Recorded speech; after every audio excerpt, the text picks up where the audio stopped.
Hello everyone, welcome to Learners Unit. I am Himanshu Chaudhary and today we are discussing about cement.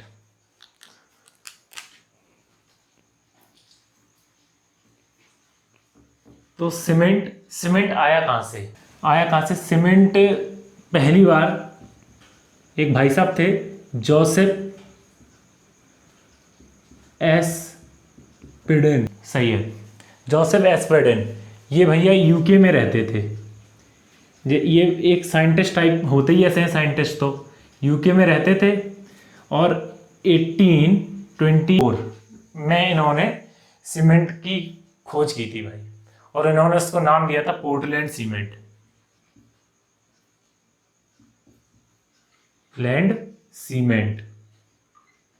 और Portland cement इन्होंने कैसे नाम दिया उसको? भाई साहब जी ने पोर्टलैंड सीमेंट नाम दिया ऐसे कि इंग्लैंड में एक पत्थर, इंग्लैंड है, वहां पर एक पोर्टलैंड जगह है, पोर्टलैंड एक प्लेस है। जब हम इस सीमेंट को एग्रीगेट के साथ मिलाते हैं तो जिस टाइप का स्ट्रक्चर बनता है ना कंक्रीट का, तो उस टाइप के पत्थर से वहां पे बहुत सारे स्टोन है उस टाइप के, तो इसलिए वहीं से ये नाम पड़ा पोर्टलैंड सीमेंट इसका। तो ये जोसेफ जी थे, इन्होंने ये भाई बड़े ही कुछ भी उठाते कुछ भी मिला देते, हम लोग की तरह। जैसे हम लोग हैं, हम लोग कुछ भी उठाते हैं भाई, बच्चे हम लोग छोटे छोटे थे भाई, कुछ भी उठाते थे मिलाते थे बनाते रहते थे। अभी ऐसे ये भी करते थे, साइंटिस्ट होते ही बच्चे जैसे हैं। तो साइंटिस्ट क्या करते हैं, इन्होंने उठाया लाइम प्लस क्ले। कि लाइम कैसे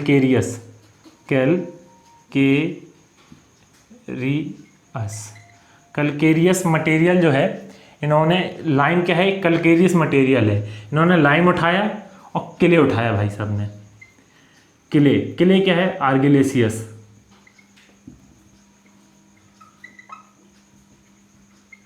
आर्गिलेसियस मटेरियल है। सीमेंट इन्हीं दो मटेरियल से मिलके बनता है, और सीमेंट इन्हीं दो मटेरियल से मिलके बनता है मेनली, आर्गिलेसियस और कैलकेरेसियस मटेरियल से मिलके बनता है हमारा सीमेंट। आप देखें तो इन्होंने क्या किया, इन दोनों को मिलाया और फिर इन दोनों को मिलाया, बर्न किया एक टेम्परेचर पे, और फिर इन्होंने देखा कि सीमेंट बन गया भाई।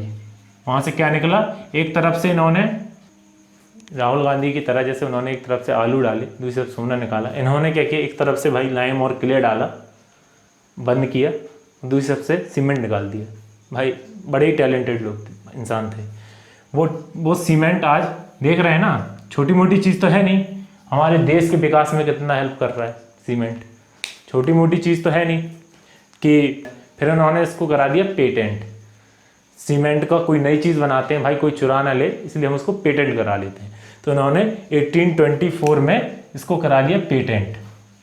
अब पेटेंट कराने के बाद इनका नाम जुड़ गया इसके साथ, पोर्टलैंड सीमेंट इन्होंने नाम दे दिया उसको। तो इस तरह से इनकी इस सीमेंट की कहानी थी, हिस्ट्री थी। और ये दो मटेरियल से बनता है सीमेंट, कैलकेरेसियस और आर्गिलेसियस। ये दो टाइप के मटेरियल होते हैं जिनसे सीमेंट हमारा बनता है। ठीक है, ये हो गई बात अब सीमेंट की। अब हम बात कर लेते हैं कुछ रिमेंबरिंग प्रॉपर्टीज़ की, क्योंकि वो जो रिमेंबरिंग प्रॉपर्टीज़ जो हैं वो इम्पोर्टेंट है हमारे लिए, क्योंकि उससे 1-2 नंबर के क्वेश्चन बनते ही रहते हैं। तो वो रिमेंबरिंग प्रॉपर्टीज़ है, उनको रिमेंबर करके रखना है हम लोगों को। तो रिमेंबरिंग प्रॉपर्टीज़, रिमेंबर पॉइंट बोल सकते हैं आप इन्हें, रिमेंबर पॉइंट। जब भी कोई भी चीज़ याद करने की होती थी, मैं जब नोट बनाता हूँ तो जब भी कोई चीज़ याद करने की होती है ना, उसको रिमेंबर पॉइंट करके लिख देता हूँ, ताकि जब भी देखता हूँ तो रिमेंबर पॉइंट, अच्छा इसको याद करना है, इसको एक बार और पढ़ लो, याद कर लो। इस तरह से दिमाग में क्लियरिटी रहती है। तो फिर हम लोग देखते हैं जो रिमेंबरिंग पॉइंट्स हैं उसकी। पहले बल्क डेंसिटी,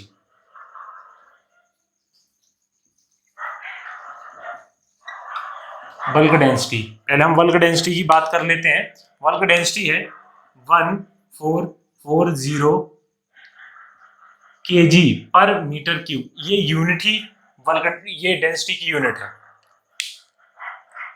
और फिर हम बात कर लेते हैं, ये बल्क डेंसिटी होगी। और अब जो नेक्स्ट है, इसका हम एक और चीज देख लेते हैं, ये लूज कंडीशन में, लूज कंडीशन और डेंस कंडीशन, दो कंडीशन है। एक में है 1120 kg पर मीटर क्यूब, ये 6 लग रहा हो, सॉरी, हाँ 1120 kg पर मीटर क्यूब, और एक में है 1602 kg पर मीटर क्यूब। ये बस एज अ जनरल याद कर लीजिए, पर मेन तो ये वाली है, मेन ये वाली यूनिट है, मतलब इसको याद रखना चाहिए हम लोग को, डेंसिटी, बल्क डेंसिटी। ये जनरल कभी आ जाए, कभी टॉपिक में दे दिया कि वन के लूज कंडीशन में क्या बल्क डेंसिटी होती है, तो एक अंदाजा आपको नजर रहेगा, तो आप टिक लगा देंगे सही। तो ठीक है, इसके बाद हम देख लेते हैं इसका स्पेसिफिक ग्रेविटी। स्पेसिफिक ग्रेविटी इसकी क्या होगी, इसकी स्पेसिफिक ग्रेविटी क्या होती है, इसकी स्पेसिफिक ग्रेविटी होती है 3.15, इसकी स्पेसिफिक ग्रेविटी होती है। चलिए, स्पेसिफिक ग्रेविटी भी हमने जान ली। अब इसके बाद इसका mass in one bag of cement. One bag of cement में ये तो सबको ही पता है कि ये होता है 50 kg। लो, ये तो सबको पता है 50 kg होता है, बड़ा आसान चीज थी। अब चलिए, अब बताओ जरा, वॉल्यूम बताओ, कोई वॉल्यूम कितना होता है इसका सीमेंट का वन बैग में। तो वॉल्यूम तो सिंपल सी बात है भाई, अब क्या ही पूछ दिया आपने, आप क्या रहोगे, वॉल्यूम तो हम तुरंत निकाल देंगे, मास अपॉन में डेंसिटी। मास निकाला 50 अपॉन में डेंसिटी 1440 kg पर, kg नहीं, ऊपर वाली तो kg है, नीचे वाला kg पर मीटर क्यूब है, तो वैल्यू कुछ आ जाती है 0.0347 मीटर क्यूब। और इसको हम मीटर क्यूब को हम लीटर में करना जानते ही हैं, तो अप्रोक्सीमेट आ जाती है 35 लीटर्स। ठीक है, ये 35 लीटर्स आ जाती है, तो आप इसको रिमेंबर करके रख सकते हैं, ठीक है ना। और इसके बाद हम बात कर लेते हैं कि numbers of bag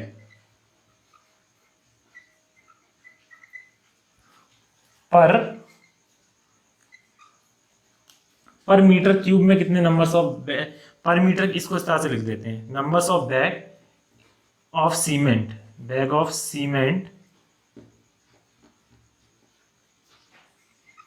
in 1 metre cube के एरिया में, वॉल्यूम में कितने नंबर ऑफ बैग सीमेंट। ये सीधा सीधा सा डेटा आप रिमेंबर रखिए, 29 के आसपास बैग्स होंगे जो कि एक 1 मीटर क्यूब में रखे जाएंगे। ठीक है, तो ये सब रिमेंबरिंग डेटा था, ये सब आप याद करिए। अब हम एक छोटा सा क्लासिफिकेशन, इंडस्ट्रियल लेवल पे क्लासिफिकेशन देख लेते हैं सीमेंट का। सीमेंट दो तरह से क्लासिफाइड होता है, पहला हाइड्रोलिक सीमेंट और दूसरा नॉन हाइड्रोलिक सीमेंट। जो non hydraulic cement and hydraulic cement. अब हाइड्रोलिक सीमेंट से आप क्या सोच रहे होंगे, हाइड्रोलिक सीमेंट मतलब हाइड्रोलिक सीमेंट है यानी पानी से रिलेटेड कुछ तो है, ये पानी में भी सेट हो जाएगा। सेट यानी कि फिर स्ट्रेंथ गेन तो करता रहेगा, पहले सेट हो जाएगा, सेट इन वाटर, पानी में सेट हो जाएगा।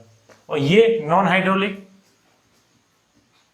नॉट सेट इन वाटर, ये पानी में सेट नहीं होगा, इसको थोड़ा ड्राई स्टेट चाहिए सेट होने के लिए। ठीक है, तो इसका सबसे बढ़िया एग्जांपल होता है, एग्जांपल पोर्टलैंड सीमेंट, और इसका एग्जांपल है पीओपी, प्लास्टर ऑफ पेरिस। तो हम बात कर लेते हैं कंपोजिशंस की, क्या कंपोजिशन होती है इसमें। तो आप पहले देख रहे होंगे कि पहले हम बात कर लेंगे क्या, lime, silica, alumina, iron oxide, magnesia, alkali और सल्फर डाइऑक्साइड, ये 7 मटेरियल जो होते हैं। मेनली तो इसमें देखा जाए तो ये जो 1 और 2, ये 2 मटेरियल और ये 3 मटेरियल हों तो ही हमारा सीमेंट प्रॉपरली तैयार हो जाता है। पर ये जो 4 मटेरियल हैं आखिरी के, ये तो बस आ जाते हैं बिन बुलाए मेहमान की तरह आ जाते हैं ये उसमें बिन। तो ये हम चाहते हैं कि यही 3 रहें, बट ये 4 जो आखिरी के हैं बिन बुलाए, हम ज़मीन से कुछ भी उठा रहे हैं अर्थ से, तो उसमें अब क्रस्ट के साथ ये आ जाते हैं। तो माइनिंग वाइनिंग करते हैं तो थोड़ी बहुत आयरन ऑक्साइड, मैग्नीशिया, एल्कली और सल्फर ट्राईऑक्साइड आ जाता है। आयरन ऑक्साइड फिर भी हम थोड़ा बहुत चाहते हैं कि आए कलर के लिए, पर आखिरी के ये 3 तो ऐसी रेसिडुअल माने जाते हैं, रेसिडुअल। तो हम देख लेते हैं कि लाइम का काम क्या है। वैसे ये सब याद करने में ज़्यादा टाइम लगेगा नहीं आपको, मैं आपको कनेक्ट करके बताता रहता हूँ। जैसे लाइम है, अब लाइम को आप कैसे समझिए, लाइम को आप देखिए कि जैसे कि बहुत शांत इंसान है, आराम वाला इंसान। आराम वाले बच्चे जो होते हैं बिल्कुल आराम से हर चीज़ पढ़ रहे हैं, बढ़िया आराम से कोई चीज़ आराम से आप कर रहे हैं तो बड़ी अच्छी होगी वो चीज़, बहुत स्ट्रेंथ मिलेगी उससे आपको, बहुत ज़्यादा आराम। बिल्कुल आप इसको ऐसे याद कर सकते हैं, आराम का इंसान है, आराम वाला इंसान को आराम से कर रहा है तो बहुत ही ज़्यादा स्ट्रेंथ मिलेगी इसको। ये हमेशा, अगर जैसे इसका आराम कम होता है, अब डेफिशिएंसी हो गई, मतलब कि इसका आराम हो गया कम। डेफिशिएंसी का मतलब क्या हो गया, इसका आराम हो गया कम। अब ये जल्दी जल्दी काम किया, इसने जल्दी जल्दी काम किया तो स्ट्रेंथ क्या हो गई, कम हो गई। देख रहे हो, स्ट्रेंथ यहाँ पे कम हो गई। और अब इसका स्ट्रेंथ कम हो गई तो ये सेटिंग टाइम भी कम कर देगा। अब जल्दी जल्दी काम कर रहे हैं, सेटिंग टाइम भी कम कर दिया इसने। आराम का मामला था तो सेटिंग टाइम भी आराम से हो रहा था, बिल्कुल बहुत धैर्यवान इंसान है। धैर्यवान इंसान बड़े अच्छे होते हैं वैसे तो इस तरह से हम देख सकते हैं ये धैर्यवान इंसान है तो इसलिए स्ट्रेंथ बढ़ा रहा है आराम से। जो बहुत धैर्यवान होता है वो स्ट्रेंथ बढ़ाता है। और दूसरा, अब सिलिका की बात कर लें, सिलिका भी आराम, ये दोनों आराम वाले इंसान हैं, बहुत आराम से। और सिलिका में बल्क होता है, मतलब कि कहीं पर भी आप देख लें, अभी हम तो सीमेंट देख रहे हैं, ब्रेक देख लें, कहीं पर भी देख लें तो सिलिका बल्क देती, हमेशा स्ट्रेंथ का काम करेगी सिलिका। मेन कंपोनेंट स्ट्रेंथ ही होता है सिलिका का। अगर ये एक्सेस में हो जाए तो आप देखना कि स्ट्रेंथ बढ़ा देगी, एक्सेस में भी स्ट्रेंथ बढ़ा देगी। स्ट्रेंथ इसका मतलब है स्ट्रेंथ डालना, पर ये कोहेसिव नहीं होती नेचर में। और लाइम कोहेसिव भी होता है, ये कोहेसिव नहीं होती, ये आपस में नहीं चिपकेगी। इसको चिपकाने के लिए हम लाइम डालते हैं, इस टाइप की चीज़ें ऐड करते हैं। स्ट्रेंथ ये देती है। अगर कहीं पे भी दिमाग में इतना क्लियर रखो कि कुछ भी पूछा जा रहा है, स्ट्रेंथ, सीमेंट में स्ट्रेंथ कहाँ से आती है? सीमेंट में स्ट्रेंथ सिर्फ 2 चीज़ों से आती है, वो है लाइम और सिलिका। लाइम और सिलिका से स्ट्रेंथ आती है, आप इतना देख लो बस। और प्रोपोर्शन की बात हम ये बाद में करेंगे, पहले हम, ये बहुत आसान है प्रोपोर्शन तो याद करना, मैं 2 मिनट में सिखा दूंगा। और ये जो फंक्शंस हैं बस इनकी बात कर लें। ये थोड़ा कहानी बता के मुझे बताना पड़ेगा तो अच्छा लगेगा, कहानी से जल्दी याद होती हैं चीज़ें, ठीक है। बचपन में आपने कोई कहानी वहानी सुनते होंगे तो वो अभी तक याद होगी आपको। तो मूवी देख लें कोई तो याद हो जाती, कहानी होती मूवी में। तो वही कहानी समझेंगे। जैसे कहानी क्या है कि पहले लाइम और सिलिका क्या है, बड़े आराम वाले इंसान है, बहुत आराम से काम करते हैं। आराम से कोई भी काम करता है, धैर्य पेशेंस के साथ काम करते हैं कोई भी, तो बहुत स्ट्रेंथ होती है इस काम में, बहुत बढ़िया, बहुत स्ट्रेंथ से काम होता है। दोनों ही स्ट्रेंथ के लिए रिस्पॉन्सिबल है। तो सबसे ज़्यादा और रिस्पॉन्सिबल से माना जाता है सिलिका को। और अब हम बात कर लेते हैं, ये तो स्ट्रेंथ की बात होगी। अब देखते हैं साउंडनेस। अब ये साउंडनेस क्या भला है भाई, साउंडनेस क्या होता है? कई बच्चे सोच रहे होंगे साउंडनेस क्या होता है। मैं साउंडनेस के बारे में बता दूं, रेजिस्टेंस टू वॉल्यूम चेंज। अब ये क्या है भाई, रेजिस्टेंस टू वॉल्यूम चेंज, ये क्या है रेजिस्टेंस टू वॉल्यूम चेंज? अब क्या है, जैसे आप, कोई बच्चा है, अब उसका मन तो बहुत भटकता है इधर उधर, उसका मन करता है मैं ये कर लूँ, मैं वो कर लूँ, मैं पढ़ते पढ़ते व्हाट्सएप चला लूँ, मैं पढ़ते पढ़ते इंस्टाग्राम पे रील्स देख लूँ। बट ऐसा, अब ये पर भटकना, पर जो मन को काबू कर ले उस टाइम पे और उसकी स्ट्रेंथ ज़्यादा होती है, वो अच्छा होता है। ऐसे सीमेंट के साथ होता है, सीमेंट भी वही बच्चा है, वो इधर उधर वो वॉल्यूम चेंज होने के लिए फिरता रहता है उसका। वो हमेशा ही, जैसे आप वॉल्यूम, सीमेंट सेट होने की कोशिश करेगा, वो वॉल्यूम बढ़ाने की कोशिश करेगा अपना, तो उसका जो वॉल्यूम ना बढ़े, अगर नहीं बढ़ रहा है तो वो साउंड है। अब जैसे कि कोई बच्चा की मैं एग्जांपल दे रहा हूँ आपको कि जैसे कोई बच्चा है वो रील चला रहा है, तो मतलब वो अनसाउंड है, मेंटली अनसाउंड बच्चा है, पागल है दिमाग से तो मेंटली अनसाउंड बोलेंगे हम उसको। तो अनसाउंडनेस यानी कि जो वॉल्यूम बढ़ा रहा है, ऐसे लिख सकते हैं, जो वॉल्यूम बढ़ा रहा है, जो वॉल्यूम बढ़ा रहा है वो अनसाउंड हो गया भाई। ये इतना दिमाग में क्लियर रख लेते हैं हम लोग। और जो साउंडनेस, साउंड कौन साउंड है इंसान, जो कि रेजिस्टेंस है वॉल्यूम चेंज के लिए, मतलब वॉल्यूम चेंज नहीं होने दे रहा। पता चला हमने सीमेंट से कोई पिलर बनाया, वो सेट होने के बाद इतना हो गया, अब क्या फ़ायदा, हम लोगों ने साइज इतना डिज़ाइन किया था वो इतना हो गया। तो अनसाउंड नहीं होना चाहिए। पर लाइन को अगर हम एक लिमिटेड क्वांटिटी में डालेंगे, सही क्वांटिटी में, तो ये साउंडनेस दे देगा। और अगर एक्सेस में हो जाएगा वही चीज़ तो अनसाउंड कर देगा। पर आप एक चीज़ देखते हैं, साउंड कहाँ, कौन कौन रिस्पॉन्सिबल है साउंड के लिए। एक तो लाइम हो गया हमारा, दूसरा आप यहाँ देखो कि अनसाउंड के लिए मैग्नीशिया हो गया, फिर लास्ट में सल्फर ट्राईऑक्साइड हो गया साउंडनेस के लिए रिस्पॉन्सिबल। ये तीनों हैं। कौन कौन है? Lime, magnesia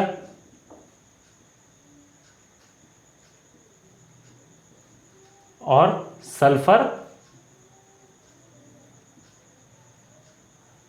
trioxide. अब आप सोच रहे होंगे सबसे ज़्यादा रिस्पॉन्सिबल कौन है साउंडनेस में, तो खुद ही आप देखो सबसे ज़्यादा प्रोपोर्शन किसका है, लाइम का है। तो इसलिए लाइम सबसे ज़्यादा रिस्पॉन्सिबल है। और फिर मैग्नीशिया, ये सब तो हम चाहते भी नहीं है ना हो, ये हम चाहते हैं कि सीमेंट में ना हो। इससे कई लोग नहीं होते हैं ज़िंदगी में, आ जाते हैं, बस ज़रूरत नहीं होती, बस आ जाते हैं। तो ये वही लोग हैं, आ गए हैं बस सीमेंट में। और इस तरह से हम लोग याद रखेंगे चीज़ें, कहानी बना के तो बहुत याद हो जाएगी। मैग्नीशिया, एल्कली, सल्फर, ये सब आ गए हैं बस सीमेंट में। सीमेंट तो चाहता है कि बस इन 4 चीज़ों से बनूँ मैं, बट ये आ जाते हैं। तो इसलिए ये लाइम में सबसे ज़्यादा रिस्पॉन्सिबल है। अगर लाइम में थोड़ा भी ज़्यादा हो गया लाइम, तो ये अनसाउंड हो जाएगा, वॉल्यूम चेंज। अब लाइम को खुद देखो, लाइम खुद वॉल्यूम चेंज करता है। जब आप कोई लाइम स्टोन लाओ, वो आप फैट लाइम है कोई, अब पानी में डालो तो कितना वॉल्यूम चेंज कर जाता है एकदम से। तो लाइम में ज़्यादा हो जाए तो लाइम वॉल्यूम चेंज करता है, पर एक लिमिटेड क्वांटिटी में तो स्ट्रेंथ भी अच्छी देता है और साउंडनेस भी। और मैं सेटिंग टाइम का तो बता ही चुका हूँ। अब हम देख लेते ये, अब इसका क्या है कि ये भी ज़्यादा हो जाए एक्सेस में तो अनसाउंड कर देता है, ये भी सल्फर ट्राईऑक्साइड हो जाए ज़्यादा एक्सेस में तो अनसाउंड कर देता है। ये ज़्यादा नहीं होने चाहिए, ये तो वैसे ही कम होना चाहिए। ठीक है, अब हम बात कर लेते हैं कि सिलिका की।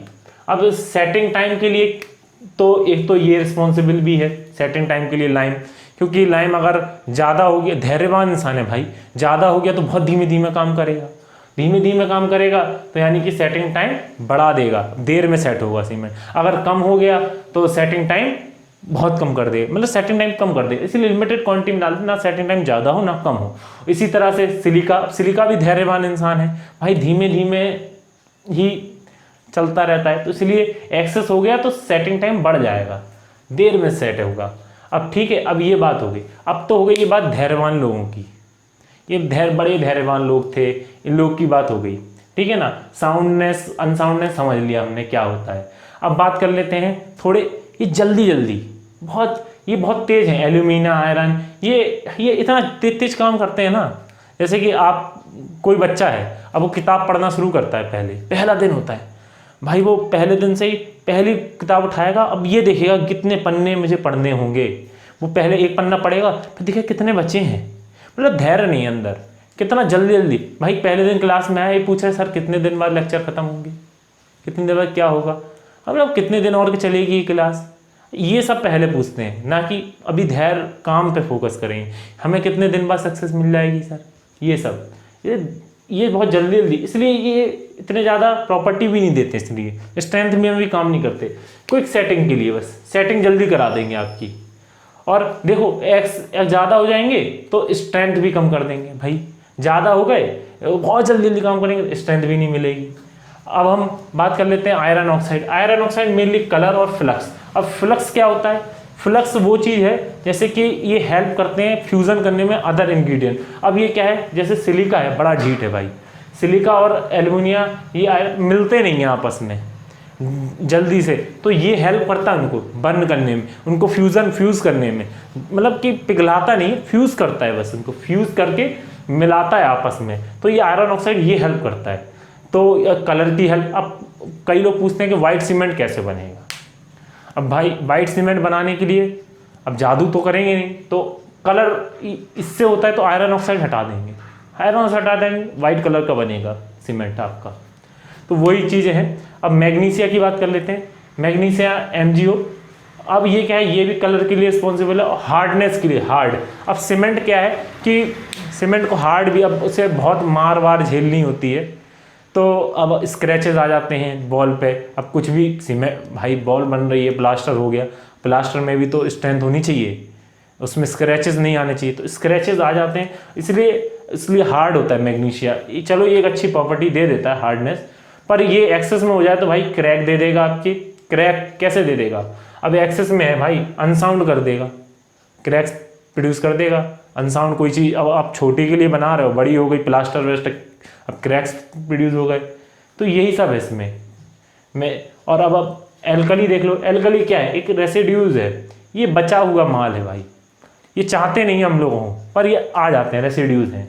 अब Na2K2O, अब आप सोच रहे हो हमने एल्कली क्यों, अब ये रिएक्शन करेंगे जब वाटर के साथ तो ये एल्कली बेस प्रोड्यूस करते हैं, हर मेटल तो मेटल बेस प्रोड्यूस करता है, इसलिए एल्कली है।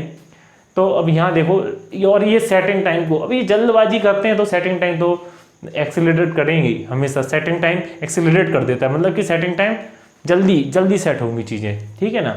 अब ई फ्लोर, अब एल्कली का सबसे बड़ा काम क्या होता है, ई फ्लोर। अब ये क्या है कि वाटर के साथ रिएक्ट करके, एक तो एल्कलीज होती हैं, तो आपने देखा होगा कहीं बहुत पुरानी बिल्डिंग हो जाए, अब उस पर पेंट वेंट ना हुआ हो बड़े दिनों से, और पेंट वेंट नहीं हुआ हो, तो आप देखोगे वहाँ पर वाइट कलर के धब्बे मिल जाएंगे आपको, और वाइट पाउडर छूटेगा बाहर उसके, वाइट और ग्रे कलर का पाउडर, उसको ही इफ्लोरेसेंस कहते हैं। वो इफ्लोरेसेंस होने लगता है वहाँ पर, वो पाउडर छूटने लगेगा, परत जम जाएगी वाइट कलर की। तो जब बारिश होती है तो वो ब्रिक्स उस सीमेंट से होकर और ये सबसे एल्कली बाहर आ जाती है, तो वो फिर प्लास्टर के ऊपर ऐसे वाइट कलर के धब्बे दिखाई देने लगते हैं। तो वही सीमेंट में अगर एल्कली ज़्यादा हो जाए तो इफ्लोरेसेंस और क्रैकिंग आई जाती है। अब ड्यूरेबिलिटी इफ्लोरेसेंस हो गया तो क्रैकिंग व्रैकिंग शुरू हो जाती है उसके अंदर। और ये भी हमारा अब सल्फर ट्राईऑक्साइड, अब ये तो वैसे ही बहुत कम रहता है, ये क्या है, मतलब साउंडनेस थोड़ी बहुत दे ही देता है और हार्डनेस दे देता है थोड़ी, और ये एक्सेस हो जाए तो अनसाउंड हम देख ही लिए अभी हम लोग। और अब इसके आप कंपोजिशन और कितना परसेंटेज कैसे याद करें, परसेंटेज याद करने का सीधा सा तरीका है। अब ये तो 60, 62, 65 ये सब आप लंबे इनको छोड़ एक एवरेज ले लेके हम लोग याद कर लेते हैं, जिससे आप अंदाजा आराम से लगा सकते हो, ठीक है, कहीं का भी। तो ये 62, 63, 20, 60, 63, 26, 3, 2। अब कैसे याद करना है, पहला 63, बस दो याद करने हैं, 63 और 20 बस। इसके बाद 6, ऊपर से 6 उठा लिया, 3 उठा लिया, यहाँ से 2 उठा लिया, बस 6, 3, 2 और फिर 1 और 1.5 याद हो गया। आप खुद 63, 26, 3, 2, 1, 1.5 सीधे याद हो गए। अब इसको कैसे याद करेंगे, लस आ ई म, लसाइम, इसको लसहिम बोल सकते हैं। अब क्या वर्ड बना दिया, कुछ भी बनाओ, कोडिंग करो, आप अपनी मर्जी से करो कोडिंग, कुछ भी कोडिंग कर सकते हैं हम लोग इसमें। अब लसहिम, अब हम लोग वैसे इसको सलीम पढ़ते हैं, सलीम, सलीम, मेरी तो कोडिंग यही है, मैं थोड़ा आगे पीछे कर देता हूँ पर वर्ड बन जाता है सलीम, सलीम वर्ड बन जाता है। सलीम को तो जानते ही होंगे, आसिफ, अनारकली के आसिफ, सलीम। तो सलीम से हम याद कर सकते हैं इस चीज़ को, इस टाइप से चीज़ें याद करेंगे तो बहुत आसान हो जाती हैं। अब सलीम है तो अब आगे पीछे कर दिया, इतना तो दिमाग में है, लाइन प्रॉपर्टी में धैर्यवान इंसान है भाई, ये दोनों, तो इन दोनों का तो सबसे हाई परसेंटेज ही है। फिर हमारा एल्यूमिनियम आता है, फिर आयरन ऑक्साइड, फिर मैग्नीशिया आता है। यही मेन कंपाउंड है। एल्कलीस और सल्फर ये सब तो बहुत छोटे मोटे कंपाउंड हैं। तो अब जल्दी से जो हमने अभी तक पढ़ा है उसका एक बार रिवीजन कर लेते हैं, जिससे कि सारी चीज़ें कंसोलिडेट हो जाएं दिमाग में। तो हमने देखा था लाइम जो होता है बड़ा आराम का मामला है, बड़े धैर्यवान इंसान है लाइम। और लाइम का धैर्यवान और लाइम और सिलिका धैर्यवान दोनों ही स्ट्रेंथ के लिए बहुत रिस्पॉन्सिबल है, दोनों ही स्ट्रेंथ बढ़ाते हैं। ठीक है, अगर धैर्यवान इंसान है इसलिए स्ट्रेंथ बढ़ाता है, और अगर ये कम हो जाए तो यहाँ पे स्ट्रेंथ भी कम कर देता है और सेटिंग टाइम भी कम कर देता है। ठीक है, और अगर सिलिका की बात करें, ये अगर बढ़ जाए और अगर लाइम बढ़ जाए तो अनसाउंड बना देता है। और यहाँ पे आए सिलिका, तो सिलिका अगर बढ़ जाए तो स्ट्रेंथ बढ़ा देगा और सेटिंग टाइम भी बढ़ा देगा। भाई देर में सेट होगी हर चीज़ें अब। ठीक है, तो सेटिंग के लिए कौन? लाइम और सिलिका। ठीक है, अब बात कर लेते हैं हम लोग साउंडनेस की। साउंडनेस के लिए 3 बताए हैं, लाइम, मैग्नीशिया और सल्फर ट्राईऑक्साइड। ये तीनों साउंडनेस के लिए हैं। तो तीनों ही बढ़ाएंगे तो साउंडनेस वो अनसाउंड होगा, और अगर नॉर्मल रखेंगे तो साउंडनेस हो जाएगी। अगर सल्फर ट्राईऑक्साइड और लाइम को हम नॉर्मल रखेंगे तो साउंडनेस बराबर रहेगी। ठीक है, अब हम बात कर लेते हैं स्ट्रेंथ की बात कर ली हमने, सेटिंग टाइम की बात कर लेते हैं। सेटिंग टाइम के लिए अब खुद सोचो, जो धैर्यवान इंसान है वो अगर बढ़ेगा तो धैर्य बढ़ेगा, यानी आराम से काम होगा, धीमे धीमे काम होगा। तो यानी ये सेटिंग टाइम बढ़ाएंगे कौन? Lime, silica. और अगर हम बात कर लें जल्दबाजी वाले इंसान, ये बहुत शैतान इंसान है, बालक हैं ये, शैतान, जल्दी का काम शैतान का, तो ये शैतान है भाई। ये एल्यूमिनियम, आयरन ऑक्साइड, अब ये क्या है, सेटिंग टाइम बढ़ा देते हैं। ये अगर ज़्यादा हो गया तो अब ये देखो क्विक सेटिंग के लिए है, रिस्पॉन्सिबल फॉर क्विक सेटिंग कराता है। ठीक है ना, और एक्सेस हो जाएगा, कोई भी क्विक सेटिंग करा रहा है, जो एक्सेस हो गया तो वो स्ट्रेंथ कम करा देगा, क्योंकि जल्दी कम करने वाला हाँ स्ट्रेंथ दे पाता है, ये स्ट्रेंथ कम कर देता है। और आयरन ऑक्साइड की बात कर ले तो सबको पता है आयरन ऑक्साइड कलर देता है बस। अब हमें व्हाइट सीमेंट बनाना, आयरन ऑक्साइड हटाओ, कलर गया। अब कलर लाना है, आयरन ऑक्साइड लाओ, कलर आ जाएगा, आपका कलर आ गया। ठीक है ना, फ्लक्स में हेल्प करता है। और भाई फ्लक्स क्या होता है? फ्लक्स मतलब कि दूसरों की मदद करता है फ्यूजन में। जैसे कि अब ये सिलिका क्या है कि अब इसकी हेल्प करता है फ्यूजन में ये। ठीक है, अब इसके बाद मैग्नीशिया आ जाता है, मैग्नीशिया भी कलर देता है और हार्डनेस देता है। हार्डनेस मार सह सकता है, जिससे कि वो मतलब कि मौसम की मार हो गई, इंसानों की मार हो जाती है कभी कभार, दीवारें खरोच देते हैं यार, भाई बहुत लोग होते हैं खरोच देते हैं। तो ये हार्डनेस, तो ये दीवार पे स्क्रैचेस ना आए, बस इसलिए हम लोग ये सब चीज़ें यूज़ करते हैं। और साउंडनेस बता ही दिया मैंने, मैग्नीशिया। अब एक एल्कली की बात कर लेते हैं। एल्कली क्या करता है कि एल्कली हमारा हम लोगों ने बता दिया, एल्कली रेसिड्यू है, एक रेसिड्यूल है। अभी लास्ट के सब रेसिड्यू ये चाहिए नहीं है बस ये रेसिड्यूल है। और ये सेटिंग टाइम को क्या कर देता? कम कर देगा, रेसिडुअल सेटिंग टाइम को कम कर देगा। अब क्या है, रेसिडुअल है भाई, बच्चा कुछ है, बारिश हुई, बच्चा कुछ बाहर निकलने लगा। अब बच्चा बाहर निकलने लगा तो क्या, वाइट पाउडर दे दिया, ये फ्लोरेसेंस कर दिया। वाइट पाउडर जैसे बन गया, धब्बे बन गए, वाइट गंदे लगने लगे। अब ऐसा थोड़ी ना हमें स्ट्रक्चर चाहिए वाइट धब्बे देखें। तो ये फ्लोरेसेंस डिफेक्ट, ये सब बेकार चीज़ें होती है, क्रैक हो जाता है, इसकी वजह से ड्यूरेबिलिटी खत्म हो जाती है हमारी। ठीक है, और हम बात करें साउंडनेस की, और सही अब हम सल्फर ट्राईऑक्साइड कहते हैं, साउंडनेस और हार्डनेस देता है, एक्सेस हो जाए तो अनसाउंड कर देता है जल्दी। अब हमने साउंडनेस भी जान लिया था, रेजिस्टेंस टू वॉल्यूम चेंज होता है। और कुछ रिमेंबर पॉइंट है वो मैं आपको बता देता हूँ, कुछ रिमेंबर पॉइंट्स हैं। अब ये क्या रिमेंबर पॉइंट्स हैं कि हमें देखना है कि ये जो है कि व्हेन डेवलप, अब हीट ऑफ हाइड्रेशन है। अब हीट ऑफ हाइड्रेशन थोड़ा समझाऊं मैं आपको कि जब हम पानी डालते हैं सीमेंट के अंदर तो उसमें जो रिएक्शन होती है, हाइड्रेशन होती है, वो रिएक्शन जब होती है तो वो एक्सोथर्मिक होती है, तो उसमें से हीट प्रोड्यूस होती है। तो एक कितना जल्दी रिएक्ट कर रहा है वो रेट ऑफ हाइड्रेशन हो जाता है। बच्चे कंफ्यूज हो जाते हैं रेट ऑफ हाइड्रेशन और हीट ऑफ हाइड्रेशन में। तो वो जो प्रोसेस जल्दी जल्दी हो रही है तो वो रेट ऑफ हाइड्रेशन हो गया। अब उसमें से कितना हीट प्रोड्यूस कर रहा है तो वो हीट ऑफ हाइड्रेशन हो गया। हीट ऑफ हाइड्रेशन जो है वो बहुत दिक्कत वाली चीज है। अब ये कहीं ना कहीं रिलेटिव भी है, अगर जल्दी प्रोसेस होती है कोई तो वो हीट भी जल्दी जल्दी प्रोड्यूस करती है, तो यानी कि हीट ऑफ हाइड्रेशन भी जल्दी जल्दी निकालती है। तो जब हीट प्रोड्यूस होती है तो क्रैक्स ला सकती है, बहुत सी चीजें ला सकती है, इसलिए हम रोकने की कोशिश करते हैं हीट ऑफ हाइड्रेशन को।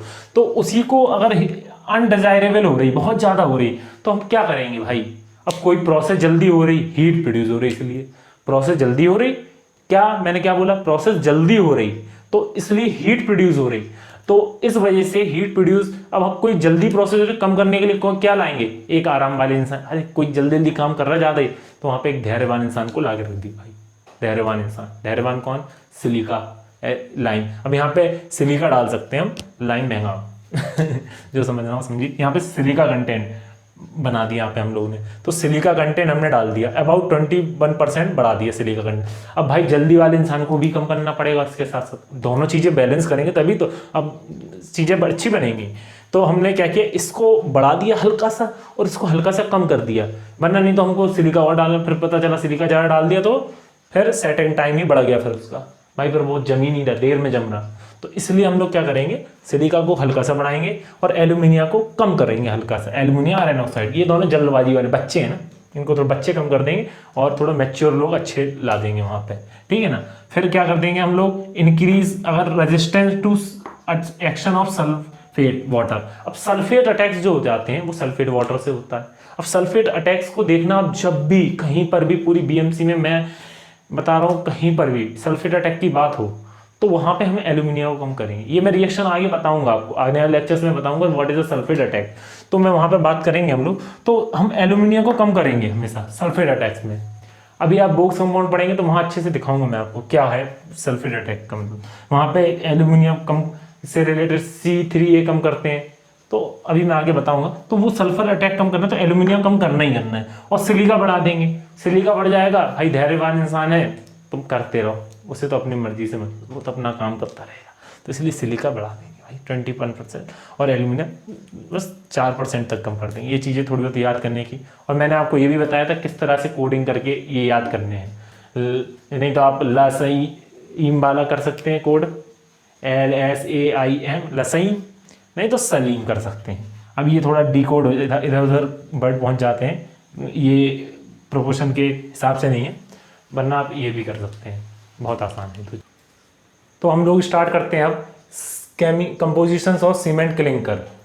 तो मैं बता दूं आपको, सबसे ज़्यादा भाई सबसे ज़्यादा मतलब इससे ही क्वेश्चन आएंगे, बहुत इंपॉर्टेंट टॉपिक, इसको अब दिमाग खोल के बैठ जाओ। इसके लिए अब इनके दिमाग अभी तक बंद थे, अब वो दिमाग खोल के बैठ जाए भाई, क्योंकि सबसे ज़्यादा इंपॉर्टेंट यही, इसका हर एक पॉइंट से ना एक एक नंबर का क्वेश्चन बनेगा आपका, बनेगा ही बनेगा। ESE में 2-2 नंबर के क्वेश्चन बनेंगे एक एक पॉइंट से, और गेट में भी इसी से आएगा। इससे पहले वाला जो मैंने पढ़ाया कंपोजिशंस ऑफ रॉ मटेरियल, उससे आता है, इससे आता है, वो भी इससे लिंक्ड है पूरा। तो इसलिए इसको ध्यान से समझेंगे। अगर आपने पिछला वाला भी समझ लिया है तो अब ये भी समझिए। तो पहले हम पढ़ लेते हैं कंपोजिशंस ऑफ क्लिंकर्स। अब सीमेंट के अंदर क्लिंकर्स, ये होता क्या है कंपोजिशन, तो जो 4 कंपाउंड्स निकलते हैं after burning of raw material, जो भी हमने इससे पहले रॉ मटेरियल पढ़ा, लाइम, सिलिका, एल्यूमिना, अब उससे जो बर्न होने के बाद मटेरियल 4 कंपाउंड्स बनते हैं, उन्हें ही इन क्लिन में, उसे ही हम बोक कंपाउंड्स कहते हैं। तो कौन कौन से 4 कंपाउंड है लिखे हुए आपके सामने, tricalcium silicate, dicalcium silicate, tricalcium aluminate, tricalcium aluminoferrite. अब मैंने कहा था ना कि सीमेंट सिर्फ 4 चीज़ों से बनता है, 4 उसको ही जरूरत है, बाकी सब तो आ जाते हैं बस। तो आप खुद देखो क्या है, calcium silica, calcium silica, calcium alumina, calcium alumina और आयरन ऑक्साइड, आयरन ही है, ऑक्साइड से आया होगा, तो मतलब 4 चीज़ों से ही बनता है। तो अब हम बात करेंगे आगे कि जो ट्राई कैल्शियम सिलिकेट है, अब इसको हम C3S से रिप्रेजेंट करते हैं, इसको C2S से रिप्रेजेंट करते हैं। ये ट्राई कैल्शियम एल्यूमिनेट है तो C3A से रिप्रेजेंट करते हैं। टेट्रा कैल्शियम एल्यूमिनोफेराइड है तो C4AF से रिप्रेजेंट करते हैं। इसको बोलते हैं एलाइट, बेलाइट, सेलाइट और फेलाइट। अब इसकी प्रोपोर्शन की बात कर लें तो ये भी प्रोपोर्शन है, बट हम लोग नॉर्मली जनरल प्रोपोर्शन याद रखेंगे इसका। तो जैसे इसका है 40% और इसका है 35%, इसका है 10.5%, इसका 9%। तो सबसे ज़्यादा देख रहे होंगे आप लोग कि ट्राई कैल्शियम सिलिकेट डल रहा है और फिर डाई कैल्शियम सिलिकेट डल रहा है, प्रोपोर्शन वाइज लगे हुए हैं लोग। तो ट्राई कैल्शियम सिलिकेट में 3 लाइम है और 1 सिलिका है, इसमें 2 लाइम है, एक सिलिका है, 2 जिसमें 3 लाइम है और 1 एल्युमिनिया है। ठीक है, इसमें 4 लाइम है, 1 एल्युमिनिया, मतलब एल्युमिनिया 2, वही एल्युमिनिया एक ही है, और फेरस ऑक्साइड भी एक ही है। तो फेराइट जिसे हम कहते हैं, फेराइट एक ही है। अब सिलिका से आप क्या समझ रहे हैं? सबसे ज़्यादा सिलिका है तो हीट ऑफ हाइड्रेशन भी ज़्यादा हो जाती है। ये जब कैल्शियम, इसमें लाइम ज़्यादा है, लाइम जिसमें, अब देखो लाइम इसमें ज़्यादा है, तो लाइम क्या करता है कि हीट जल्दी प्रोड्यूस कराता है, हीट ऑफ हाइड्रेशन उसकी ज़्यादा ही रहती है। जब भी आप लाइम की रिएक्शन होती है तो एक एक्सोथर्मिक रिएक्शन ही होती है। तो इस तरह से आप दिमाग में याद करके रख सकते हैं कि ये जो है ये more heat of hydration produce करता है। ये लिखा भी है, हीट ऑफ हाइड्रेशन ज़्यादा, मतलब 500 जूल पर ग्राम पर प्रोड्यूस करता है। अब इसमें क्या है कि इसमें थोड़ा लाइम कम हो जाता है, तो यानी low heat of hydration produce करता है ये। ठीक है, और हम बात कर लें, पहले हम इन दोनों का कंपैरिजन करते हैं, फिर उधर पे कंपैरिजन करते रहेंगे फिर। तो अब ये रिस्पॉन्सिबल किसके लिए? ये 7 डे स्ट्रेंथ के लिए। ये देखो आप, 7 डे स्ट्रेंथ और हार्डनेस के लिए, ये अर्ली स्ट्रेंथ के लिए रिस्पॉन्सिबल है C3S। और ये किसके लिए रिस्पॉन्सिबल? अल्टीमेट स्ट्रेंथ के लिए, ये लॉन्ग टर्म स्ट्रेंथ के लिए C2S। अब ये C3S का आप ध्यान रख लो जब भी, कि C3S क्या है कि थोड़ा जल्दी भी करेगा और लॉन्ग टर्म के लिए भी थोड़ा देखते हैं, पर जल्दी मतलब 7 दिन की स्ट्रेंथ के लिए, शुरुआती स्ट्रेंथ जो आती है 7 डेज में स्ट्रेंथ, उसके लिए रिस्पॉन्सिबल है ये। और ये क्या है? C2S अल्टीमेट, मतलब कि जो लॉन्ग टर्म 1 साल में स्ट्रेंथ आ रही है उसके लिए रिस्पॉन्सिबल है ये। अब ये क्या है? इसको बेस्ट सीमेंटिंग मटेरियल माना जाता है C3S को। ठीक है ना, बेस्ट सीमेंटिंग मटेरियल है, इस बहुत अच्छा सीमेंटिंग मटेरियल माना जाता है। ये स्ट्रेंथ भी अच्छी, और ये resistant to freezing and thawing देता है। अब यहाँ देखो, ये resistance of freezing and thawing का मतलब क्या है? अब कई लोग समझ रहे हो फ्रीजिंग एंड थॉइंग क्या है। फ्रीजिंग तो पढ़ा है हम लोगों ने, चलो फ्रीजिंग मतलब जमना, थॉइंग मतलब पिघलना। अब जमना पिघलना कैसे क्या कर सकता है? ये मोस्टली कोल्ड एरियाज में होता है। जैसे कि जो कोल्ड एरियाज हैं जहाँ पर मतलब कि ठंड ज़्यादा है, तो वहाँ पे हम सीमेंट का जो वाटर होता है, वो जेल जो होता है वो जम जाता है। अब वो जम जाते मतलब कि उसके अंदर ही वाटर जमेगा, फिर पिघलेगा, तो इससे उसकी जो होती है स्ट्रेंथ कम हो जाती है और इससे प्रॉब्लम्स आ जाती है, इससे क्रैक्स प्रोड्यूस हो जाते हैं। तो इस टाइप की चीज़ें हो जाती हैं, उसके अंदर वाटर जो होता है वो दिक्कत करता है। तो मतलब उसके लिए रेजिस्टेंस बढ़िया कर देता है, क्योंकि हाई हीट ऑफ हाइड्रेशन ये सब चीज़ें हैं, तो इसलिए फ्रीजिंग मतलब कि फ्रीजिंग एंड थॉइंग के लिए भी रेजिस्टेंस अच्छा है। और अगर हम यहाँ देखें कि अगर ये बढ़ रहा है, अब हमने ऊपर पढ़ा है कि ये क्या करता है? हीट ऑफ हाइड्रेशन ज़्यादा रखता है। ठीक है ना, हीट ऑफ हाइड्रेशन ये क्या करता है? ज़्यादा कर देता है। तो हम अगर इसे बढ़ा देंगे तो हीट ऑफ हाइड्रेशन भी बढ़ेगी। तो ये देखिए बढ़ रही है। और क्या बढ़ेगा? अब हीट ऑफ हाइड्रेशन क्या कैसे बढ़ रही है? अब देखो आप, हीट ऑफ हाइड्रेशन बढ़ रही है तो सीमेंट जब भी पानी में जाता है, अब सॉल्यूबल कैसे रिएक्शन बढ़ेगी पानी में, वाटर के साथ, जल के साथ, जो भी बोलते हो आप, वाटर के साथ उसकी रिएक्शन बढ़ेगी तो हीट प्रोड्यूस होती है, तभी तो हाइड्रेशन होती है। मतलब वो सॉल्यूबल हो जाता है जल्दी वाटर में, तो यानी सॉल्युबिलिटी इंक्रीज कर देता है वाटर में इसकी। अगर ये बढ़ेगा तो वाटर में सॉल्युबिलिटी इंक्रीज हो जाएगी। अब इधर देखो आप कि ये मेक दी क्लिंकर हार्ड, और ये क्या करता है? ये हार्ड बना देता है क्लिंकर्स को, क्योंकि ये क्लिंकर ही और उसकी वजह से ग्राइंड करने में बहुत मुश्किल हो जाती है। हार्ड क्लिंकर को ग्राइंड करने में दिक्कत होती है, और ये क्लिंकर को कम हार्ड करता है और ग्राइंड करने में आसानी होती है। ये क्या करता है? अर्ली स्ट्रेंथ को कम कर देता है, क्योंकि अल्टीमेट स्ट्रेंथ के लिए अब बस दो तीन चीज़ें याद रखो आप C2S और C3S के बीच में। पहले इन्हीं दोनों को कंपैरिजन कर रहे हैं हम लोग। C2S क्या करेगा, C3S क्या करेगा? अर्ली स्ट्रेंथ, जल्दी स्ट्रेंथ देगा। और C2S क्या करेगा? Ultimate strength, long term strength करेगा। ठीक है, ये पहला पॉइंट हो गया। अब क्या करेगा कि C2S हीट ऑफ हाइड्रेशन को बढ़ा देगा। ठीक है, C3S sorry, heat of hydration को बढ़ा देगा, और C2S क्या करता है? हीट ऑफ हाइड्रेशन कम रखता है, कम करता है, कम रहती है हीट ऑफ हाइड्रेशन। तो इन दोनों से हम बाकी सब पॉइंट पर बना सकते हैं। बेस्ट सीमेंटिंग मटेरियल है C3S, और फिर क्या है कि resistance to high heat of hydration है, resistance to freezing and thawing हो गया। अब ठीक है ना, अब ये बढ़ा देंगे तो हीट ऑफ हाइड्रेशन भी बढ़ जाएगा, तो इसकी वजह से सॉल्युबिलिटी बढ़ जाती है सीमेंट की इन वाटर। तो अब यहाँ पे देख लेते हैं, और यहाँ पे अल्टीमेट स्ट्रेंथ है, तो इसके बढ़ने से क्या होगा कि जो अर्ली स्ट्रेंथ स्ट्रेंथ है वो कम हो जाएगी, और resistant to freezing and thawing भी कम हो जाएगा। भाई हीट ऑफ हाइड्रेशन भी कम हो रहा है, तो मतलब ये फ्रीजिंग एंड थॉइंग ये सब लिंक है यार, लिंक करके पढ़ेंगे। जो चीज़ कम कर रहा है ये बिल्कुल अपोजिट है उसका, बिल्कुल अपोजिट है उसका, ठीक है ना। तो ये जो चीज़ बढ़ा रहा है ये वो चीज़ कम कर रहा है। तो इस तरीके से हम यार, और ये केमिकल रेजिस्टेंस के लिए भी बहुत इंपॉर्टेंट है, ये केमिकल रेजिस्टिव है, मतलब ये केमिकली कहीं पर भी केमिकल रेजिस्टेंस बनानी है चीज़ तो इसको बढ़ा दो भाई C2S को, तो आपका केमिकल रेजिस्टेंस बढ़ जाएगा।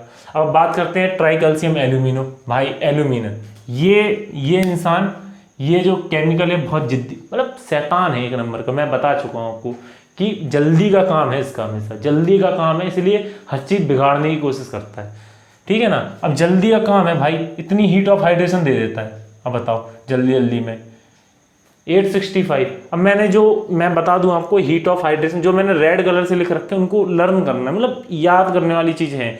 अब 500, अब आप कोड बनाइए अपना कोई भी, ये 500 है और ये 260 है, ये 500 है, ये 260 है, C2S है तो 260 हो गया, ठीक है ना। और ये C3S है तो या 500, तो नॉर्मली ऐसा नंबर है कि याद हो जाता है, ठीक है ना। और ये 865 है, ये सबसे ज़्यादा हीट ऑफ हाइड्रेशन यही देता है, क्योंकि ये जिद्दी इंसान है भाई, मतलब जल्दी करेगा, बहुत जल्दी।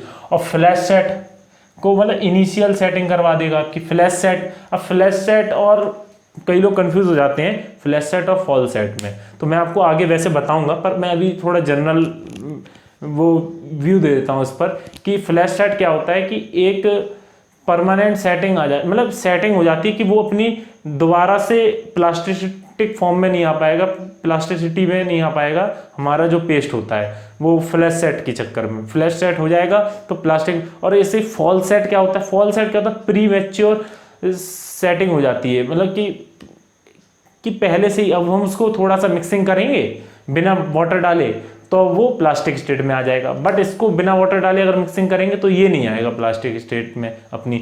बस ये फ्लैश सेट का फर्क होता है, ठीक है ना। तो ये फ्लैश सेटिंग कर दे, मतलब इनिशियल सेटिंग कर देता है, इतना जल्दी में है कि भाई इतनी जल्दी चीज़ें कर देता है। फिर क्या है, अब क्या वॉल्यूम चेंज कर देता है भाई, कॉजिंग वॉल्यूम चेंज, अब वॉल्यूम चेंज कर देता है, ठीक है ना। और क्रैकिंग आ जाती है इस वजह से। अब ये तो हम खुद ही अंदाजा लगा सकते हैं, कोई भी आप खुद सोच रहे होगे हमने एल्यूमिनियम पढ़ा है, एल्यूमिनियम क्या करता है, जल्दबाजी वाला क्या करेगा भाई, हीट ऑफ हाइड्रेशन ज़्यादा देगा।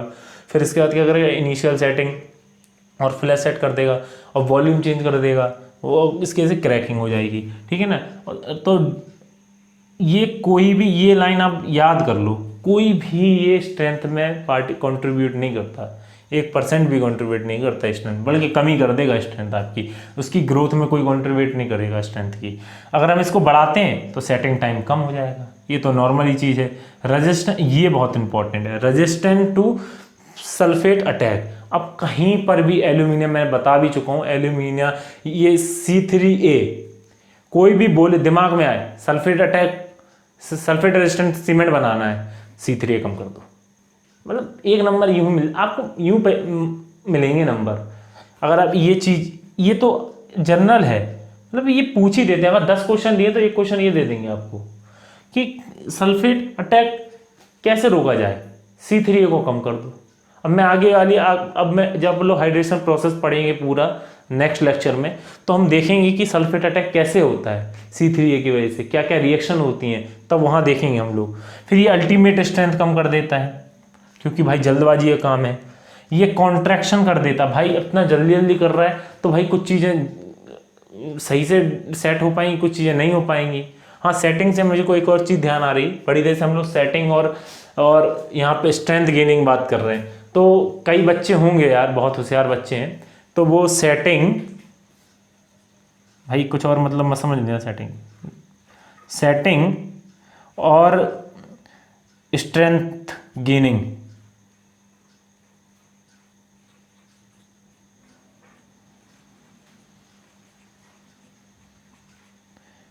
ये दोनों अलग चीज़ें हैं। वैसे जनरल भाषा में हम बोलते हैं कि सेटिंग हो रही, मतलब स्ट्रेंथ भी गेन हो रही, पर हम एक सही अच्छा सिविल इंजीनियर है भाई, उसके लिए तो पाप है ये बात, कि वो उसके लिए तो पाप है कि भाई वो सेटिंग और स्ट्रेंथ गेनिंग को एक बोल रहा है।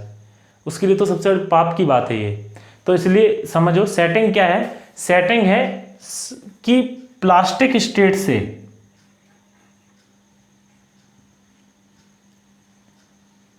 प्लास्टिक टू हार्ड, अब हार्ड हो गया plastic to hard, to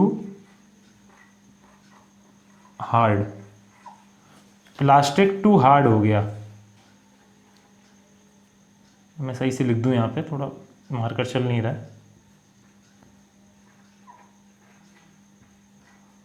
plastic to hard, ये हो गई सेटिंग। और स्ट्रेंथ गेनिंग, वो अपनी स्ट्रेंथ को गेन कर रहा है, वो अलग प्रोसेस हो जाती है। तो सेटिंग ये हाल क्या हाल, ये तो 1 घंटे में हो जाती है सेटिंग।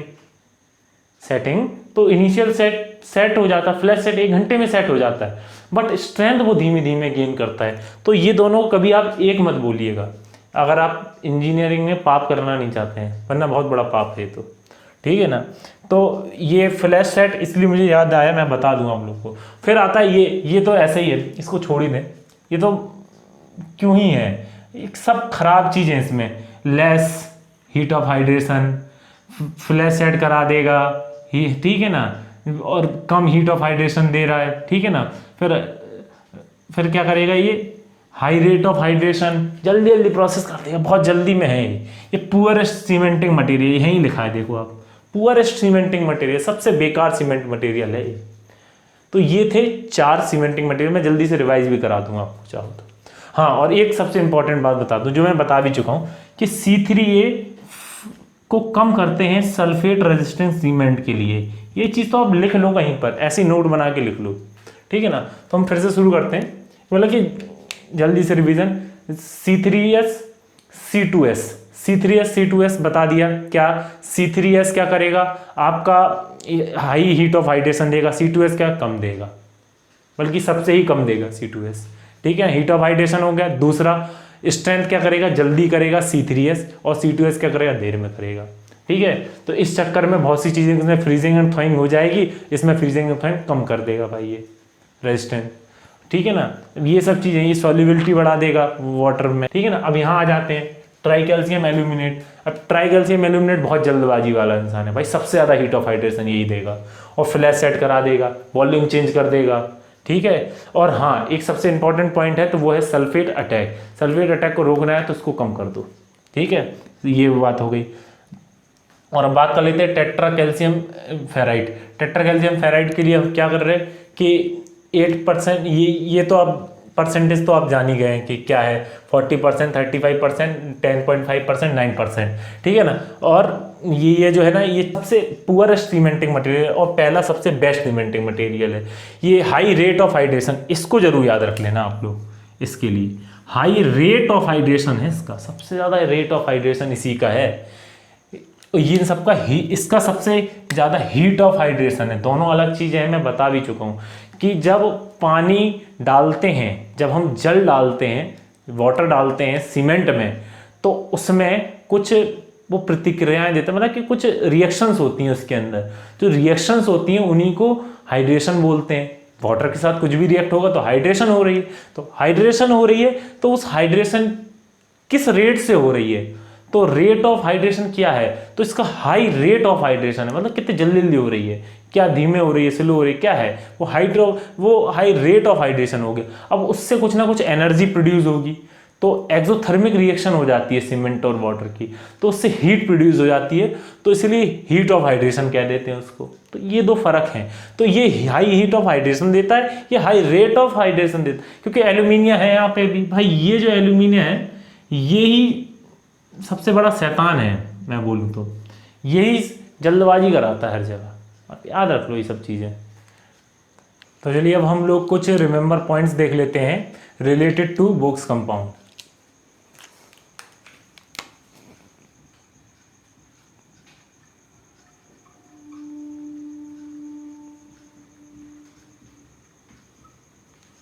अगर हम हीट ऑफ हाइड्रेशन की बात कर लें, जैसे ये हम पढ़ चुके हैं,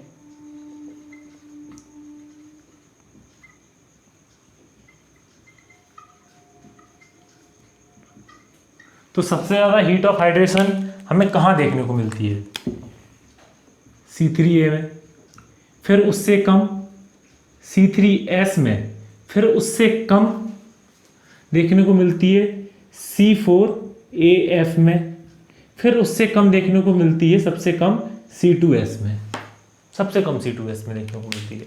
इसी तरह से रेट ऑफ हाइड्रेशन की बात कर लें अगर हम लोग,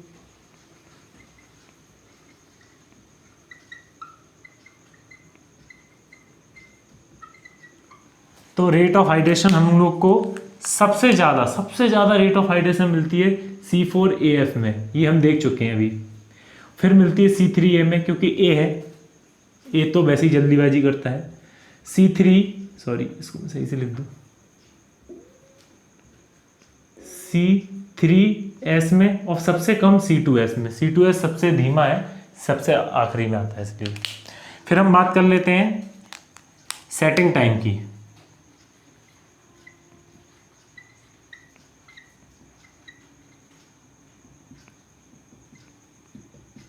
सेटिंग टाइम की बात कर लें अगर हम लोग, तो सेटिंग टाइम में सबसे देर में सेट होने वाला सबसे धीमा इंसान है, जो कि है सबसे धीमा इंसान C2S, सबसे धीमा है ये भाई।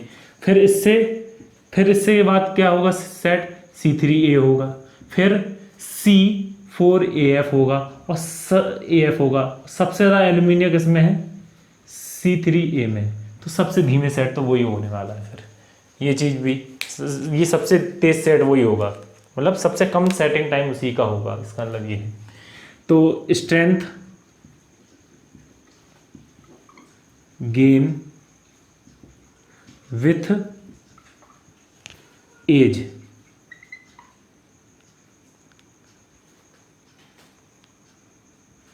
तो स्ट्रेंथ गेन विथ एज के साथ स्ट्रेंथ गेन, कौन सबसे ज़्यादा स्ट्रेंथ गेन करेगा, C3S।